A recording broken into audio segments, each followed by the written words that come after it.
Alors aujourd'hui, je vais te raconter une histoire très intéressante et très simple à comprendre, qui peut même être adaptée au plus jeune âge. Donc cette vidéo ne va pas être censurée, ne t'en fais pas. C'est l'histoire des clés. Alors tu me diras dans les commentaires si tu penses t'être reconnu par rapport à cette histoire. Non pas l'histoire telle que je vais la décrire, mais le message qu'il y a derrière. Donc c'est l'histoire d'un homme qui est chez lui, tout se passe bien, il était là, il regardait la télévision. L'homme classique, assis sur le canapé, la petite bière sur le côté, les curly de l'autre main, le match de foot allumé, tout était parfait. Puis un de ses amis l'appelle et là lui dit « Ça te dit on va au restaurant ? On m'a donné cette adresse et apparemment c'est extraordinaire, rejoins-moi ». Il est au courant que cet ami le prévient toujours à la dernière minute, mais vu qu'il est rapide à se préparer, il lui dit oui. Rendez-vous dans une demi-heure top chrono, j'arrive. À ce moment-là, que fait-il? Il se prépare, il rassemble ses affaires, il file sous la douche, une petite douche en rapide, il se parfume, tout était parfait. Son apparence extérieure était des plus belles. Prêt à aller rejoindre son ami, et peut-être rencontrer d'autres personnes par la suite, et va savoir où est-ce que la soirée va mener. Mais au moment de fermer la porte, une fois qu'il a son sac avec lui, il s'aperçoit qu'il n'a pas ses clés sur lui.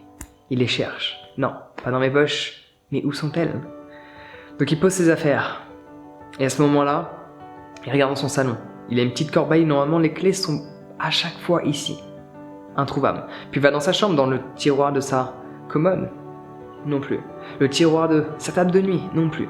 Il commence à les chercher à différents endroits et ne les trouve pas. Puis, il a la magnifique idée, en voyant de la lumière à l'extérieur, malgré qu'il faisait nuit, dans son jardin, il y a pas mal d'éclairage, l'éclairage de la ville.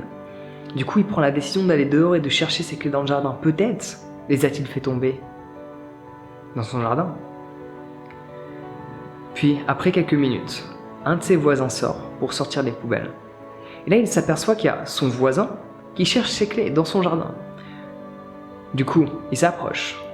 Et ne sachant pas exactement ce qu'il recherche, il lui pose la question « Que recherches-tu » Du coup, celui-ci répond « Je cherche mes clés ». Son voisin renchérit. « Mais juste souviens-toi, où as-tu perdu tes clés la dernière fois? Où les as-tu laissées ?» Puis, il lui répond « Je les ai laissées à l'intérieur. » À ce moment-là, le voisin est extrêmement confus. « Attends, comment ça? Tu as laissé tes clés à l'intérieur de chez toi? Alors pourquoi es-tu à quatre pattes dans l'herbe, près du lampadaire, à chercher tes clés ?» Et là, il lui répond « Oui, je sais, mais à l'intérieur, c'est sombre. » As-tu compris le message? As-tu compris où cette histoire voulait t'emmener? Parce que la plupart des gens à l'heure actuelle se comportent de la même manière. Certes, cela n'est pas avec des clés, mais cela est avec leur bonheur, leur bien-être. La plupart des gens ont tendance à rechercher les réponses à l'extérieur, alors qu'elles se trouvent déjà à l'intérieur. C'est juste qu'il fait sombre. Pourquoi tu crois que la plupart des gens ne veulent pas méditer? Ou ils ont essayé, mais ils ont arrêté. Parce que quand tu médites, tu es confronté à tes pensées, tu es confronté à ton intérieur, et les réponses se cachent derrière toutes ces couches superficielles qui sont venues au fur et à mesure des années. Combien de personnes achètent tout un tas d'objets, de vêtements en permanence parce que cela leur apporte un sentiment de bien-être, ils recherchent cette lumière à l'extérieur. Ils ne veulent pas réaliser que dans cette obscurité, la lumière est déjà présente parce que sans l'obscurité, la lumière ne peut exister. Et l'obscurité ne peut exister sans la lumière. L'un existe grâce à l'autre et toutes les réponses se trouvent ici en toi. Donc il faut arrêter constamment de rechercher les réponses à l'extérieur. On peut se faire aider, on peut se faire soutenir, on peut se faire coacher, mais en soi, toutes les réponses se trouvent en toi.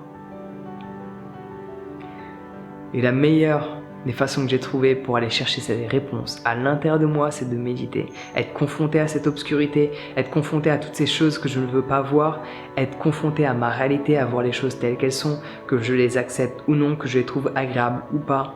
Juste y être confronté, les observer, puis les transcender pour voir réellement ce qui se cache au fond de moi-même.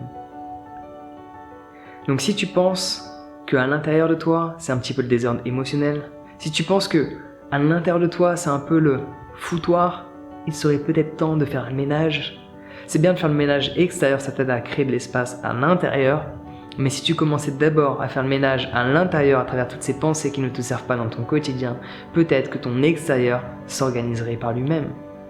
Alors bien sûr, ce que je viens d'exprimer, c'est une image. Si tu fais pas ton lit, il ne va pas se faire. C'est une évidence. Donc voilà l'histoire des clés. Les gens ont tendance à chercher les réponses ou à chercher le bonheur, même s'ils pensent qu'il ne se trouve pas là. Leur comportement laisse penser l'opposé. Ils recherchent les réponses, ils recherchent le bien-être, ils recherchent le bonheur, ils recherchent la joie dans les choses physiques de ce monde. Alors qu'au final, elles sont subtiles et déjà présentes en nous. Donc si tu veux apprendre à méditer, j'ai créé une formation qui se trouve sur mon site internet. Pour en savoir plus, c'est tout simple. Tu cliques sur le lien, tu vas regarder ma formation, il y aura le programme qui sera affiché et par la suite tu pourras voir si cela t'intéresse d'aller rechercher les réponses qui se trouvent déjà en toi. Donc n'hésite pas à partager cette vidéo également, elle est accessible à tous les âges. C'est l'histoire des clés. Sur ce, prends soin de toi, passe une bonne journée et à bientôt.